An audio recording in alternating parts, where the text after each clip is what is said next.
జగన్ తన తీరు మార్చుకోవాలని మంత్రి ఫరూక్ సూచించారు. ఆయన మాట్లాడే తీరు సరిగా లేదన్నారు. ఓడినా గెలిచినా ప్రజలతో మమేకం కావాలని హితవు పలికారు.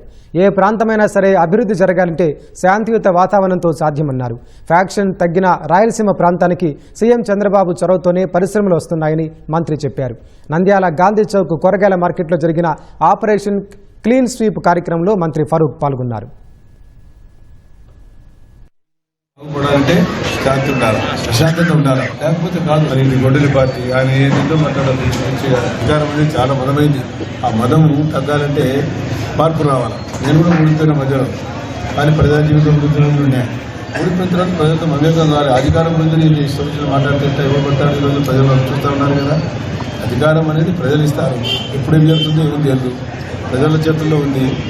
కాబట్టి మదం ఇంకా తగ్గకపోతే ఇంకా మదంలోనే ఉంటే, ఆ పొగలోనే ఉంటే ఎట్లా ఉంటుందే, ఎవరు మాట్లాడాలి, ఎట్లా మాట్లాడాలి, సభ్యత సంస్కారం అనేది మనం పెంచుకోవాల్సిన అవసరం ఉంది. రాజకీయంలో ఉండేది అదే ముఖ్యంగా.